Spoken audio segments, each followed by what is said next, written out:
Halo Sobat ASN, selamat datang di podcast kami. Hari ini kita akan membahas bagaimana sebuah BUMN transportasi berhasil bertransformasi menjadi role model smart governance di Indonesia, yaitu PT Kereta Api Indonesia. Dulu KAI dikenal dengan pelayanan yang kurang tertib, antrean panjang, dan sistem manual. Namun kini, KAI menjadi simbol transformasi digital dan tata kelola modern. Nah, apa saja praktik smart governance yang diterapkan? Yuk kita bahas bersama.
Nah, apa sih itu smart governance?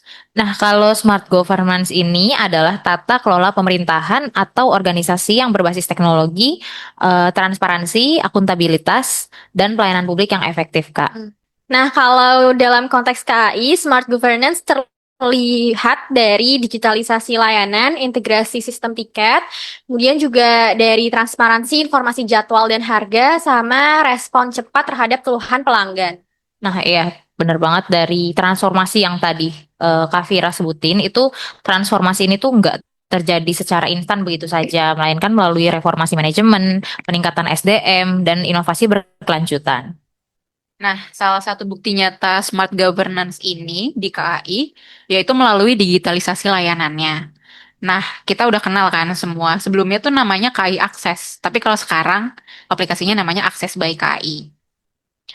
Ya, bener banget. Jadi, melalui aplikasi tersebut, masyarakat bisa membeli tiket secara online, memilih kursi sendiri, melakukan reschedule atau pembatalan, mendapatkan e-boarding pass tanpa cetak tiket.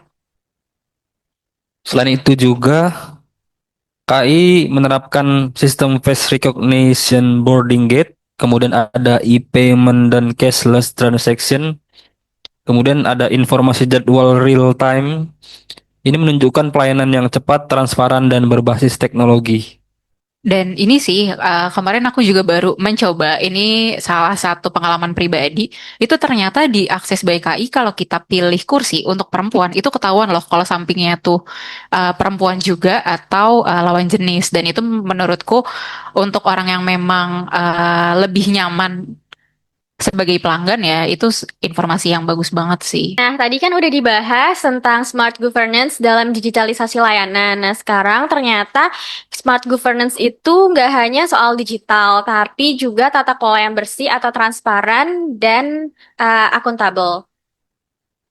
Ya, jadi smart governance yang diterapkan oleh KAI itu ada sistem pengadaan berbasis elektronik, pelaporan kinerja berbasis Key Performance Indicator atau KPI, kemudian ada audit internal dan eksternal secara berkala, dan ada juga transformasi budaya kerja yang menekankan integritas. Jadi emang banyak ya ternyata transformasi yang dilakukan di PT KAI ini. Tentu sih kita lihat juga kan hasilnya di mana saat ini KAI itu berhasil banget untuk meningkatkan kepercayaan publik. Contohnya adalah jumlah penumpang deh sekarang yang akses KAI itu banyak banget gitu. Ini bentar lagi kan masuk Ramadan ya, mau Lebaran. Itu banyak teman-temanku juga yang kayak dia curhat kalau nggak dapet tiket. Itu kan tandanya memang ya karena di samping kebutuhan harus pulang kampung, tapi ternyata itu menjadi moda transportasi yang diminati oleh publik. Nah, sebenarnya kalau transformasi ini kan didukungnya tuh nggak cuma dari hal-hal tadi, tapi juga sebenarnya dari kepemimpinan visioner yang salah satunya itu di eranya Pak Ignatius Jonan gitu ya. Kan itu kan sangat terkenal ya dia tuh kalau pada saat eranya Pak Ignatius tuh sangat terlihat gitu loh apa perubahan ke arah yang lebih baiknya gitu. Nah, pasti kan dari sesuatu perubahan itu ada dampaknya gitu. Nah, sebenarnya dampak nyata bagi masyarakatnya itu dari smart governance dari KAI ini yang sangat terasa bagi masyarakat tuh coba deh kalian apa ya kira-kira gitu. Kalau dari aku sih yang paling berasa itu layanannya pasti lebih tertib dan lebih nyaman ya. Terus juga belakangan ini KAI itu juga udah nggak ada lagi nih pencaloan tiket karena tadi yang udah kita bahas karena KAI itu sudah digitalisasi tiketnya. Ada lagi? Menurutku juga ya dengan digitalisasi itu dampak nyatanya adalah beberapa waktu ini aku coba itu untuk perjalanan kereta api itu benar-benar on time, on schedule. Kalaupun memang terjadi keterlambatan atau apa, biasanya tuh dari masinisnya atau kondekturnya tuh akan menyampaikan dalam kereta itu bahwa memang terjadi keterlambatan karena apa. Jadi customer di dalam kereta itu tuh tahu gitu keterlambatan ini karena apa, kira-kiranya berapa menit, berapa jam gitu itu disampaikan. Nah, kemudian kita juga bisa lihat bahwa stasiun-stasiun sekarang itu lebih bersih sama nyaman. Ya, aku setuju. Ya kan, jadi dulu tuh mungkin banyak banget pedagang-pedagang kaki lima. Sekarang tuh udah bersih banget, udah Ya, dibuat ruko. betul. Porter-porter juga sekarang tuh kayak mereka berseragam gitu. Benar-benar. Jadi Lebih itu ya Kak, lebih terstruktur gitu ya. mm-mm, Kamar mandi juga bersih kan. betul. Betul. Jadi kayak maksudnya kita kelihatan, oh ini porter kalau emang kita butuh kita bisa langsung panggil gitu kan.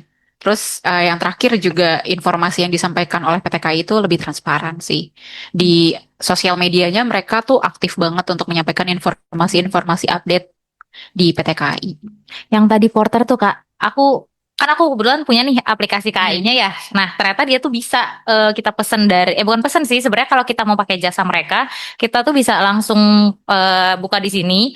Jadi tuh ada fitur e-porter. Nah, nanti kita tinggal scan barcode mereka atau pakai ID-nya mereka gitu. Ilmu baru sih itu. Ha-ha. Aku baru tahu ya. Keren, keren, keren. Ya, jadi emang keren banget ya KAI ini. Bahkan KAI saat ini juga mengembangkan integrasi antar moda, yang dimana memang semuanya sudah terintegrasi di dalam satu sistem yang ada di KAI. Kemudian hal tersebut memang menunjukkan bahwa smart governance bukan sekadar konsep, tetapi perubahan yang sangat nyata dan dampaknya juga kita bisa rasakan sama-sama.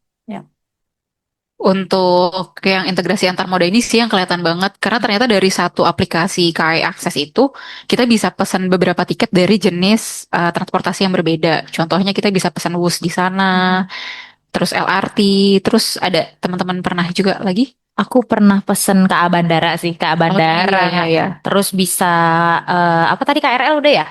KRL bisa, terus KA lokal, KA antar kota itu udah bener-bener tersusun rapi semua. Bahkan ada lagi tambahan fitur-fitur lain gitu yang bisa kayak ngisi, misalkan kita takut terlambat kalau ngisi di stasiun gitu ya, ngisi misalkan KMT kartu yang untuk berapa kali pakai yang untuk KRL itu kita bisa isi dari fitur yang ada di KAI Akses itu gitu. Jadi udah ada lengkap banget dan bener-bener rapi sih. Sejauh ini sih aku ngerasainnya enak banget sih naik transportasi KAI itu gitu.